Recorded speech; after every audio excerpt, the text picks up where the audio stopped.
చూసేవాడు తప్ప ఎవరి మీద రూపాలు బాగా వెళ్తే మా పర్సనల్గా ఫ్రెండ్షిప్లో ఇప్పుడు కొట్టుకుంటాం, కానీ నైట్ కొట్టుకుంటాం, మేము పొద్దున్న కలిసిపోతాం. మా ఫ్రెండ్షిప్ అలాంటిదండి. ప్రతిరోజు మా ఫ్రెండ్షిప్ అలానే నడిచేది. మేము ఆల్మోస్ట్ 16 సంవత్సరాలు కలిసి మేము ప్రయాణం చేసాం, కానీ ఏ రోజు ఇవాళ సచిన్తో లేను అని చెప్పేసి నేను ఎప్పుడు అనుకోలేదు. కానీ దురదృష్టవశాత్తు ఈరోజు ఆ పరిస్థితి ఏర్పడినందుకు నేను చాలా బాధపడుతున్నాను.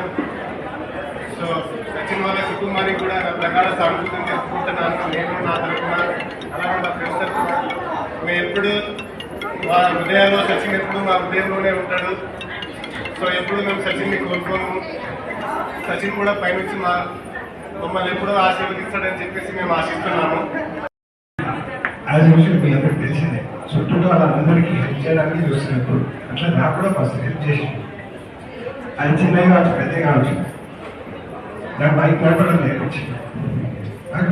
మేము కాలేజ్లో ఫస్ట్ రోడ్ ఆడడం నాకు నేర్పించింది వాడే.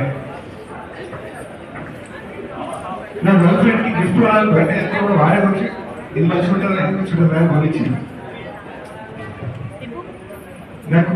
ఈ నెల తర్వాత వాడికి ఎవ్రీ ఇయర్ బర్త్డేకే కాల్ చేస్తుంది, కానీ డేట్ మర్చిపోయి ఒక రోజు లేట్గా కాల్ చేస్తుంది. ఈ ఇయర్ ఫస్ట్ టైం డేట్ పెట్టుకుని కాల్ చేశాను. నాకు కాల్ వచ్చినప్పుడు నేను నమ్మలేదు. ఒక కొంచెం సేపు కాదు, ఒక 1 వీక్ నేను నమ్మలేదు. మళ్ళీ అసలు నూట నెంబర్ ఫోన్ చేసుకుంటే అవసరం ఎప్పుడైనా ఎత్తాడు, ఎత్తాడు అని. వెరీ సడన్, చాలా సడన్గా అయిపోయింది. చాలా పెద్ద లాస్. సచిన్ మేము అందరం ఇంకో తెలుసుంటుంది, అందరూ చెప్తాడు సచిన్ మేము ఫ్రెండ్స్ అని తెలుస్తుంది. వాడు ఫ్రెండ్స్ లా బతికాడు. ఎప్పుడు ఏం టెన్షన్ లేకుండా ఎంత సిచ్యువేషన్ ఉన్నా కానీ హ్యాపీగా ఎప్పుడు స్మైల్తో మంచిగా ఉంటుండే. లేకపోవడం అనేది మన లైఫ్లో, అందరి లైఫ్లో ఆ లాస్ తెలుస్తుంది. కొన్ని చేతిలో లేవు, దేవుడు ఇట్లా రాసినా అట్లా అవుతుంది, ఏం చేయలేవు. మనం ఉంటాం. ఎవ్రీ వీకెండ్ అప్డేట్స్ చెప్తూనే ఉంటాడు, మేము ఎలా ఉన్నామో చెప్తుంటాం. వాడు వచ్చాక ఇలా చేయాలి అలా చేయాలని వాడి కథలు కూడా చాలా పంచుకునేవాడు. మాకు కూడా చాలా నేర్పించాడు వాడు. కానీ నవంబర్ 11న నేను నా బర్త్డే, యాక్చువల్లీ నవంబర్ 11న, ఆ రోజు వాడు బర్త్డే విషెస్ చెప్తాడు. వెయిట్ చేశాను, నేను కాల్ చేస్తాడని. కానీ నేను సాయంత్రం 4 గంటలకు అదే వాడు లేడు అన్న కాల్ ఎక్స్పెక్ట్ చేయలేదు.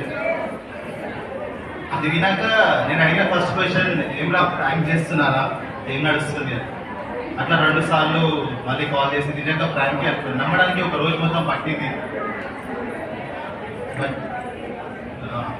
సచిన్ ఇంకా లేడు అని అసలు నమ్మలేకపోతున్నాం అండి. నిజంగా ఈజ్ పార్ట్ ఆఫ్ అస్, మాతోనే ఉంటాడు. నాకు ఒక గిఫ్ట్ ఇచ్చిపోయాడు. నాకు జీవితాంతం జీవితాంతం గుర్తుండే ఒక గిఫ్ట్ ఇచ్చాడు. నాకు తెలిసి అంటే మేము నా ఇష్టమైన రోజుననే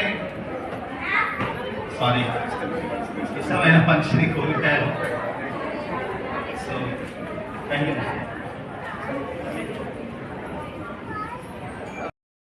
సచిన్ని ఫస్ట్ టైం 2011లో ఐఐటి గౌహతిలో జాయిన్ అయిన తర్వాత ఫస్ట్ టైం మా హాస్టల్లో అందరూ కాలేజ్ జూనియర్స్ని సీనియర్స్ ర్యాగింగ్ చేయడం జరుగుతుంది.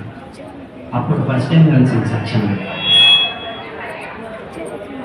అంటే ర్యాగింగ్లో కూడా నేను బాధపడకుండా ర్యాగింగ్ చేసిన సీనియర్ నాకు సచిన్. అట్లా గుర్తుంది. అప్పటి నుంచి ఎంత క్లోజ్ అయిపోయాడంటే చెప్పలేదు.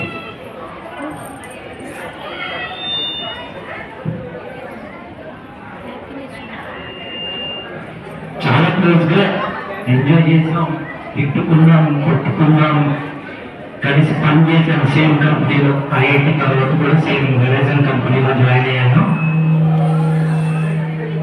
అక్కడ కూడా సీనియర్గా వచ్చాడు సచిన్. ఇన్ఫ్యాక్ట్ నేను కంపెనీలో జాయిన్ అయినప్పుడు నాకు రిఫరల్ కూడా ఇచ్చాడు, నాకు తర్వాత ఛాయాపతి. మేమందరం సచిన్ ద్వారానే వెరైజన్లో కూడా జాయిన్ అయ్యాం. Continue journey. నేను ఇంకా వెరైజన్లో పనిచేస్తున్నాను.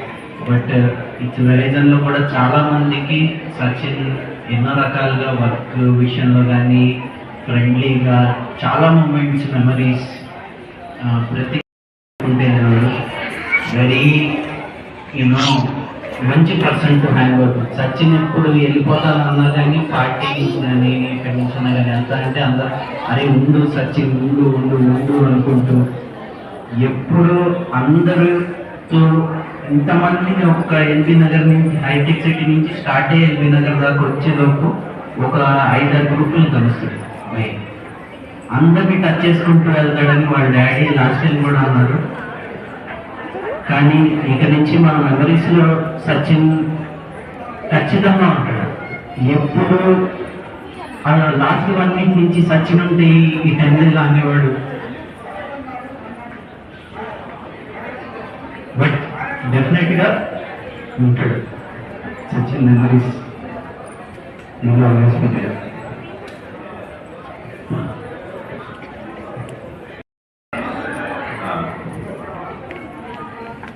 గువాహటిలో నా best friend Sachin.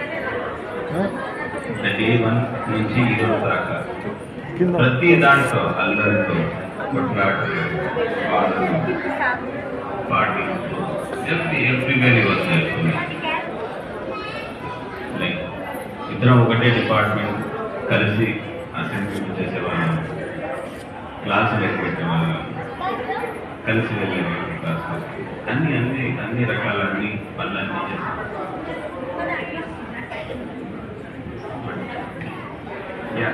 Very very close near to like we are like మేము 7 మంది ఫ్రెండ్స్ ఉండేవాళ్ళం. అందులో అండ్ నెక్స్ట్ మేము అక్కడికి వెళ్ళాము. ఫస్ట్ వాడిని కొట్టి మాట్లాడాలని డిసైడ్ అయిపోయింది.